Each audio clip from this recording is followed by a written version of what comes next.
Our top story this morning, the big and powerful blizzard affecting over 70 million Americans. At least 9 storm-related deaths are reported. Snow accompanied by sleet, freezing rain, and gale-force winds stretches from the southeast to the northeast. The storm, combined with high tides, is battering coastal areas. 1 in 7 Americans could get at least half a foot of snow. In the Carolinas, snowplows are working to keep the roads clear, but conditions there are hazardous, with many cars just skidding right off the road. In Philadelphia, not many vehicles are out, making it easier for the snowplows. Officials there are urging residents to stay home today. Philadelphia's transit system has shut down. Here in New York, the mayor is also telling people to stay home. At least a foot of snow is expected today. There are 10 states along the East Coast under emergency declarations this morning, as well as New York City and Washington. That's where Kris Van Cleave is this morning. Kris, good morning. Good morning. It has been snowing for about 17 hours, and we have about 17 hours more of the winds and the snow before this storm leaves the nation's capital. Back behind me here, Pennsylvania Avenue leading up to the Capitol. It is snow covered. We've seen National Guard Humvees out in these conditions. Driving is treacherous. Because of the blowing wind and the snow drifts, it's hard to get an exact sense of how much snow has fallen. But as of right now, we've got about 13 inches or so on the ground here in D.C. Defiant drivers hit the streets here despite a plea from the mayor to stay home. We want people to hunker down, shelter in place, and stay off the roads. With wind gusts up to 55 miles per hour and snow falling at a rate of 2 to 3 inches an hour, conditions are getting worse.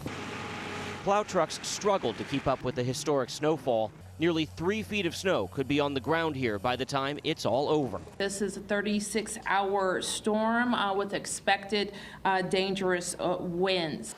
Commuters are finding themselves on lockdown as well. The D.C. Metro system suspended service late last night and won't be up and running again until Monday. To close it down inside is just kind of ridiculous, because there are people that have to get to work in hospitals and other places that do not shut down. We came to have dinner with our neighbors, with our friends, and so we thought we would walk because that was the better option.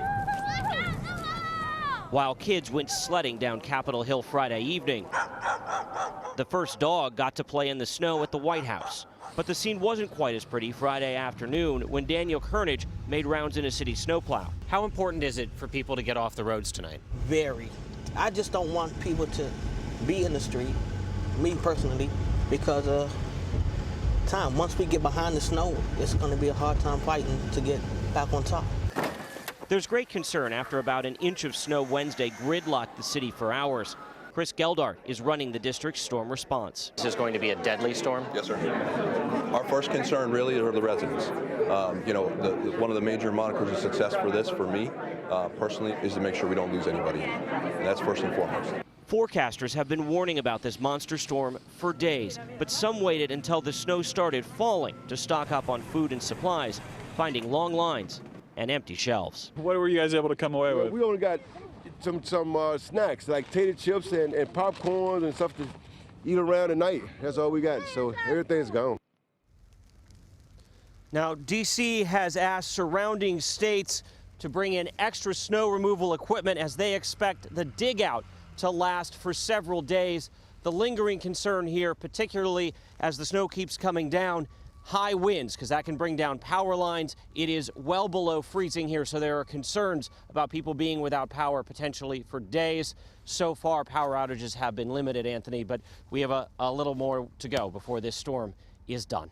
Kris Van Cleave in Washington. I went to school in D.C. They do not deal with snow very well there usually, and that's a lot of snow. Yeah.